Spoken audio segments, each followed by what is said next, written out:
ആദ്യാക്ഷരങ്ങൾ നമുക്കായി നൽകിയതും ഇനിയും നിറമായി വിടരും മനസ്സിൽ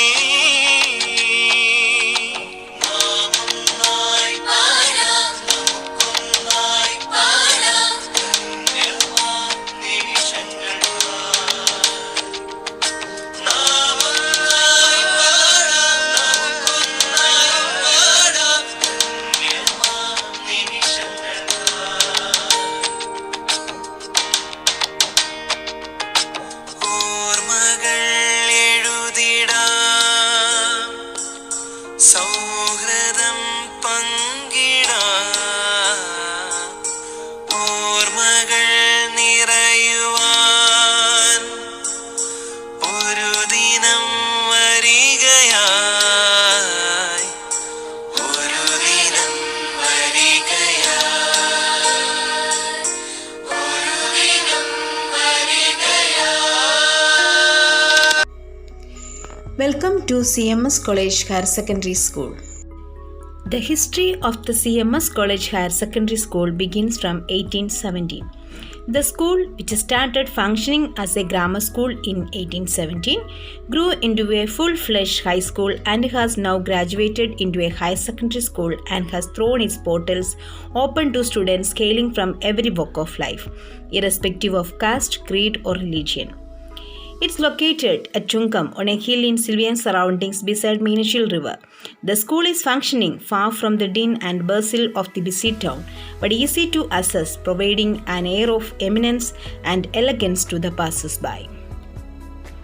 In connection with the CSI Synod Ecological Department, our Nature Club started a program Green School Green Home.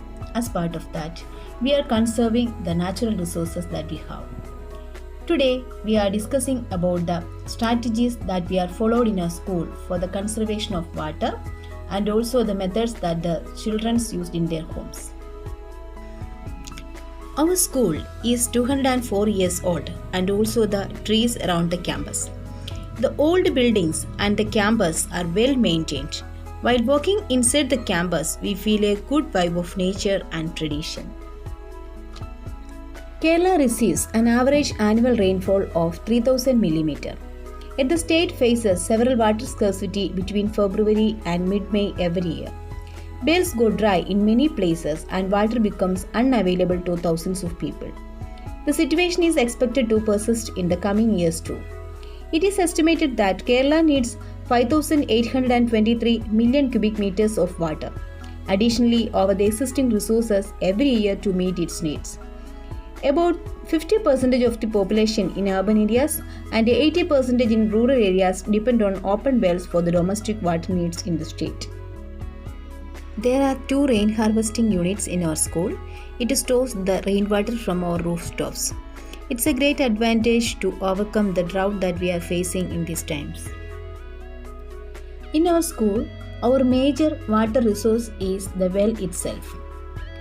To overcome the drought condition, we are planning to recharge the well.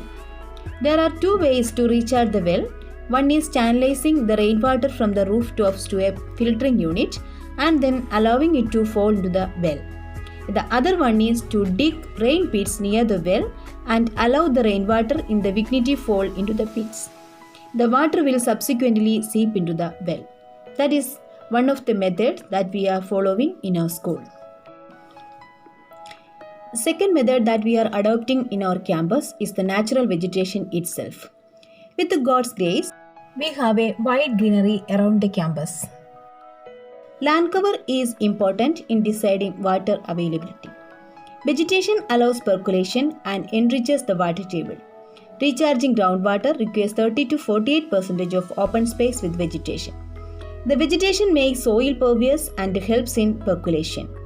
The vegetation holds the water filling in the saturated zone first, and the runoff seen in the monsoon is a phenomenon which happens only when both the layers are filled. Proper and scientific locally adaptive water conservation measures assure water security. Steps will be taken to minimize the wastage of fresh water at the domestic level and regulating the supply of fresh water to the industries and other commercial establishments. While walking inside the campus, we can feel a natural biodiversity around the campus. Here we have another well, and it is recharged by the natural pits that we are digging around the well. Around 12 pits in the premises, each with a holding capacity of 10,000 liters. We strongly believe in rainwater harvesting, as schools have a vast catchment area consisting of not only the rooftop but also the huge playground and also collect the runoff water. Timely agriculture and the natural vegetation helps the campus more green at every time. Now, let me move on to the ideas of our students that they are adopted in their homes for conserving water resources.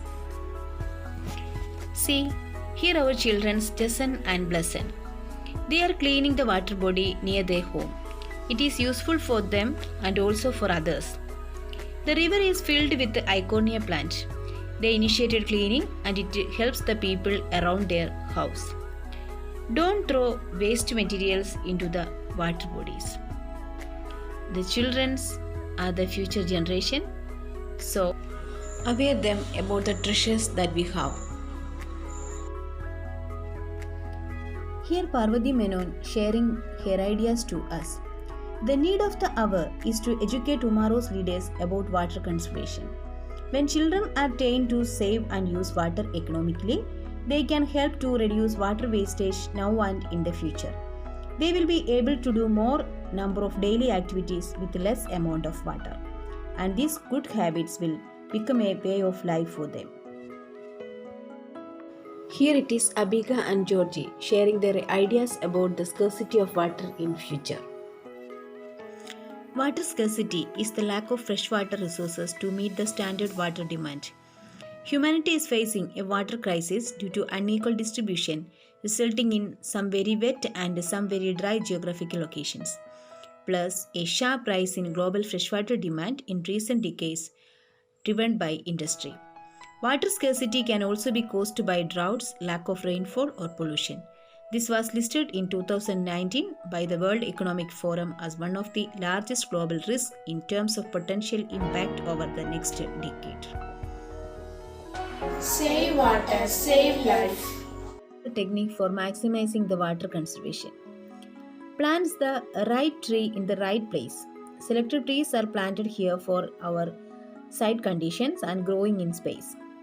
More drought tolerant with low water needy plants helps the water conservation more easier. Trees in our garden and also in our yards and the slope lands retains the water quality. Then another method is mulching. It is the natural way of conserving water. It will retain the soil moisture and also reduce the watering needs of the plants. Nature Club of our school consists of around 200 members and aims to inculcate in students a love for nature. It promotes organic farming practices and eco-friendly lifestyles, and its main objectives includes awareness programs and the survey of natural resources. We, the staff and students of CMS College Higher Secondary School, took an active role in helping the campus more green by teaming with the teachers, administrators, and parents. Water is vital for all forms of life. Although it provides no calories, no organic nutrients, water plays an important role in our world. It is the centerpiece of all life. So, let's conserve water and water resources. Thank you.